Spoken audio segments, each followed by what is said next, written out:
Israel হবে এই বিশ্বের নেতৃস্থানীয় রাষ্ট্র, এটাতে কোনো ডাউট নাই, সে হবেই এবং অলরেডি সে হয়ে গেছে। সে প্রায় 90% সফল, আর 10% বাকি আছে। এটা খুব অল্প সময়ের মধ্যেই হয়ে যাবে।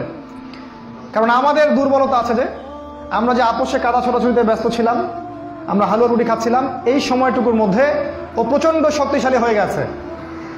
ওই ইসরায়েল থেকেই আজকে সারা বিশ্বের পলিটিক্স নিয়ন্ত্রণ করা হচ্ছে, ব্যাংকিং সিস্টেম নিয়ন্ত্রণ করা হচ্ছে, অর্থনীতি নিয়ন্ত্রণ করা হচ্ছে, মিডিয়া নিয়ন্ত্রণ করা হচ্ছে, পত্রপত্রিকাও নিয়ন্ত্রণ করা হচ্ছে, আদর্শ নিয়ন্ত্রণ করা হচ্ছে, সংস্কৃতি নিয়ন্ত্রণ করা হচ্ছে, এবং আপনার এই যে প্রযুক্তি, অস্ত্রশস্ত্র, এগুলো সেখান থেকে নিয়ন্ত্রণ করা হচ্ছে। আর এটাই সেই রাষ্ট্র যেখান থেকে দাজ্জাল মানুষের রূপে বের হবে। এটাই সেই রাষ্ট্র। ওই জেরুজালেম থেকেই দাজ্জাল বের হবে। এই শক্তিশালী হয়ে গেল আমাদের চোখের সামনেই, কিন্তু আমরা কিছু করতে পারলাম না।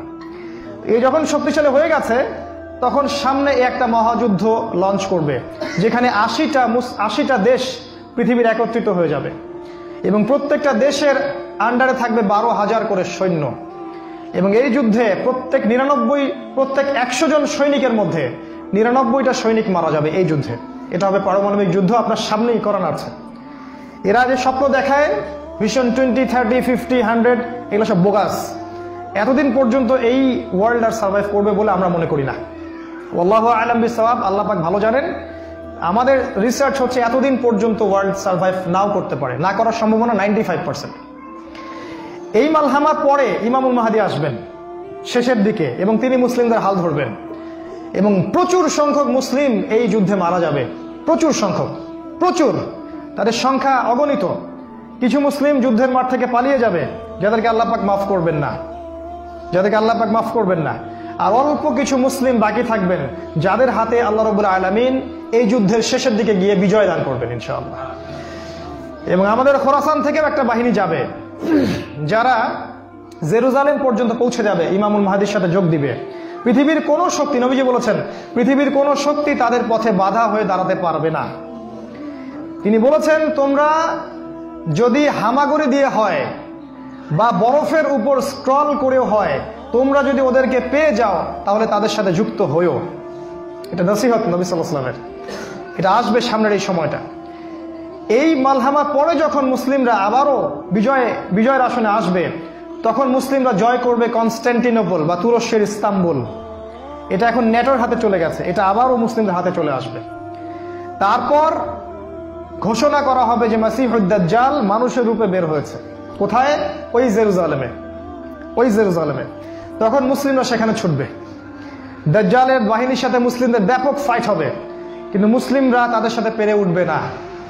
কেন পেরে উঠবে না? কারণ আল্লাহ পাক দাজ্জালকে এজন্য এভাবেই সৃষ্টি করেছেন। সে একটা পরীক্ষা, একটা ফিতনা।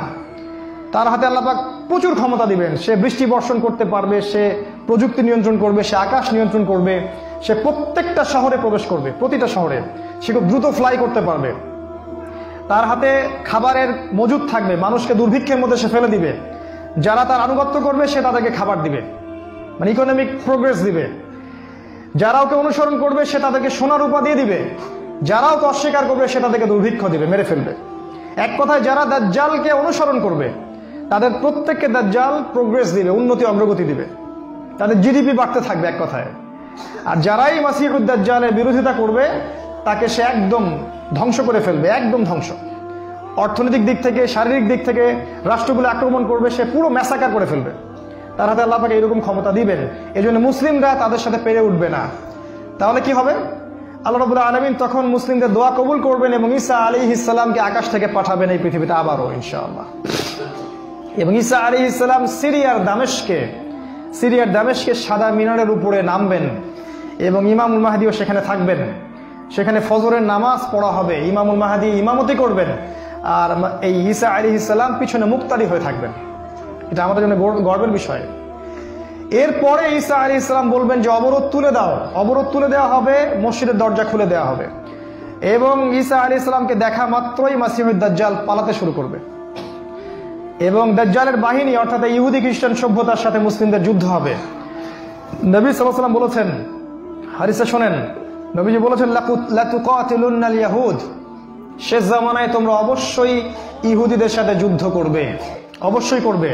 এমনকি কোনো ইহুদি যদি পাথরের পিছনে লুকায় তখন সেই পাথর কথা বলবে, ইয়া মুসলিম ইন্না ওয়ারা আল ইয়াহুদ তাআলাউ ফাকতুলহু, হে মুসলিম আমার পিছনে একজন ইহুদি আছে, আসো তাকে হত্যা করে যাও। এটা পাথর পর্যন্ত কথা বলবে। ফিলিস্তিনের বাবে লুদ নামক জায়গায় দাজ্জালকে হত্যা করা হবে। ওই বাবে লুদটা ইন্টারনেটে গিয়ে দেখবেন, সেখানে ইসরায়েলের বিমানবন্দর তৈরি করা আছে এখন। এই বাবে লুদেই এখনই তৈরি করা আছে। আমি একটু আগে বললাম যে দাজ্জাল আকাশ নিয়ন্ত্রণ করবে, ওই বাবে লুদের এয়ারপোর্ট থেকেই সে আকাশ নিয়ন্ত্রণ করবে। আমার মত এটা আমার মত, আমার বুঝ এটা। ওই বাবে লুদে সবচেয়ে বড় একটা এয়ারক্রাফটের ঘাঁটি তারা মজুদ করেছে এই বাবে লুদের মধ্যে, প্যালেস্টাইনে। আর ওই জায়গায় ঈসা আলাইহিস সালাম এই মাসিহুদ দাজ্জালকে হত্যা করবে। এরপরে ঈসা আলাইহিস সালাম জেরুজালেম থেকে ইমামুল মাহদিকে সাথে নিয়ে পুরো বিশ্বে ইসলামী খেলাফা বাস্তবায়ন করবে। পুরো বিশ্বে নবীজি বলেছেন, একটা পাকা বাড়ি একটা কাঁচা বাড়িও বাদ থাকবে না যেখানে ইসলামের কালিমা লা ইলাহা ইল্লাল্লাহ প্রবেশ করবে না। একটা কাঁচা বাড়ি একটা পাকা বাড়িও বাদ থাকবে না। এরপরে ঈসা আলাইহিস সালাম 40 বছর এই পৃথিবীতে ইসলামী খেলাফা বাস্তবায়ন করবেন। নবীজি বলেছেন, পৃথিবীতে কোনো জুলুম থাকবে না, কোনো রকমের অন্যায় পাপাচার থাকবে না। বাঘে এবং হরিণে এক ঘাটে পানি খাবে, কেউ কারো প্রতি কোনো অবিচার করবে না।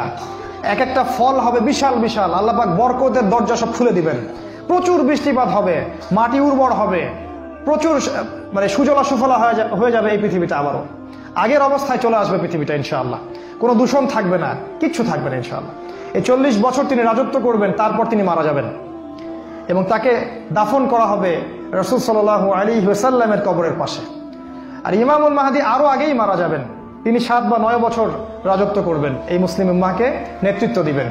এই অবস্থাটা সামনে আসতে যাচ্ছে। এই কথাগুলো আপনাকে কোনো সেকুলার মিডিয়া বলবে না, কোনো কাফের মিডিয়া বলবে না, কোনো পত্রপত্রিকায় পাবেন না। ইভেন এখন ওয়াজ মাহফিলেও এগুলো বলা বন্ধ হয়ে গেছে। এই কথাটা আমি কেন বললাম, শুধু এত যে বড় একটা কথা আমি বললাম, এত ডিটেলস বললাম, এটার কারণ একটাই, যাতে আপনি হীনমন্যতায় না ভোগেন। কারণ সামনের যে বিজয়ের সময়টা, সেটা আমাদের বিজয়ের সময়। কোনো সন্দেহ নাই যে এই সময়টা অবশ্যই আসবে, কারণ প্রিয় নবী মুহাম্মদ সাল্লাল্লাহু আলাইহি ওয়াসাল্লাম তার পবিত্র জাবান এটা বলে গেছে। আমাদের নবী সাল্লাল্লাহু আলাইহি ওয়াসাল্লাম তার অলৌকিক পবিত্র জাবান এটা বলে গেছেন, কোন শক্তি নাই পৃথিবীর এই কথাকে উল্টে দিতে পারে ইনশাআল্লাহ তাআলা। অতএব এখন যে দেখছেন এই যে সেকুলারদের দাপট, এই যে কাফেরদের দাপট, নাস্তিকদের দাপট, মুরতাদদের দাপট, একদম সব ওদের হাতে। অর্থনীতি, রাজনীতি, এভরি সিঙ্গেল সেক্টর ওরা কন্ট্রোল করছে। এর কিচ্ছু অবশিষ্ট থাকবে না ইনশাআল্লাহ তাআলা। ওরা যতই চেষ্টা করে নিক না কেন, তারা ইসলামের এই অপ্রতিরোধ্য গতিটা ঠেকাতে পারবে না ইনশাআল্লাহু আযজা ওয়া জাল্লা।